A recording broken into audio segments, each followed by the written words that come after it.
Bir vergülün hekayəsi.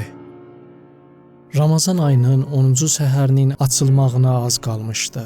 Qum şəhərinin səssizliyində, yarı işıqlı otaqda, açıq pəncərənin önündə üzü qibləyə tərəf ailəliklə əllərimizi göyə qaldırıb dualar edirdik. Bu günlərdə onun canının təhlükədə olduğunu hiss etdiyim üçün içimdə izahı olmayan bir nigaranlıqla Allahdan onu düşməndən qorumasını və zalimin müqabilində qalib etməsini istəyirdim.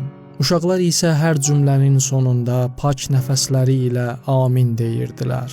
Sözlər tanış idi. Amma bu dəfə dua sanki söz deyildi. Bir çağırış, bir yalvarış idi. Elə o anda küçənin sükutu qəfil qırıldı. Əvvəl uzaqdan bir səs gəldi, sonra digəri və birdən eyni anda evlərdən yüksələn ağlaşma səsləri hər tərəfi bürüdü. Qadın, kişi, uşaq səsləri bir-birinə qarışdı. Ürəyim sancdı, hiss etdim.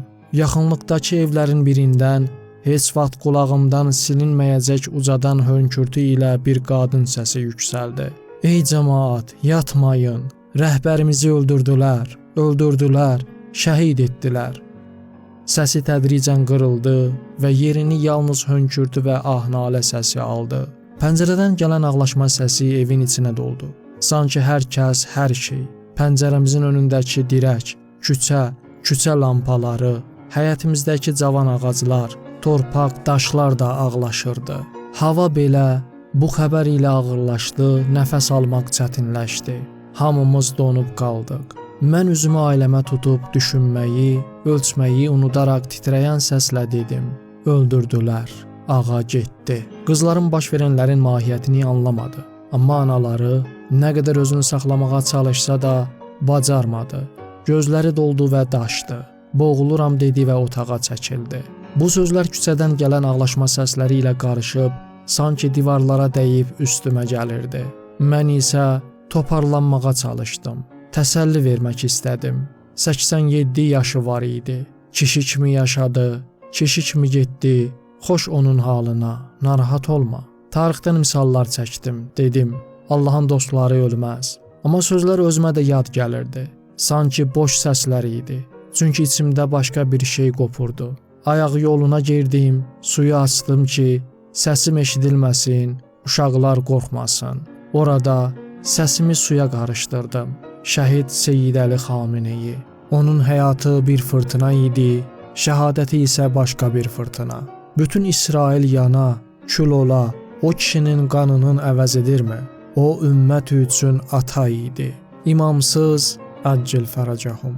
Yetim qalmış bir dövrün başını sığallayan, qorxu içində olan bir coğrafiyanın arxasında dayanan bir dayaq idi. O dost idi. Qəlbi zikirlə vuran, dili Qur'an ilə danışan, vücudu ilə insanı haqqa yaxınlaşdıran bir Allah dostu. Və deyirlər, o gün onun yanında 2 yaşlı nəvəsi də var idi. O, Hüseyn əleyhisselamına elə vurğun idi ki, taleyi də sevginin yazdığı yolla getdi. Aşiqlər tarix kəlmələri ilə yox, sevgiləri ilə yazırlar. Bu bir ölüm deyildi, bu bir nöqtə də deyildi. Bu, nöqtəsi qiyamət günü qoyulacaq olan Kərbəladakı cümlənin davamı, vergülü idi. Belə insanlar həyatdan getmir axı. Onlar sadəcə zamandan çıxırlar. O da çıxdı. Amma elə çıxdı ki, arxasında qalanlar ağladı və eyni anda başlarını dik tutdu, qürur duydu. Çünki Hüseyni gedişlər insanı yıxmır, insanı ayağa qaldırır. Və bəlkə də bu hekayənin ən doğru cümləsi budur. O öldürülmədi, o tamamladı. Ramal Musa Mühaciri.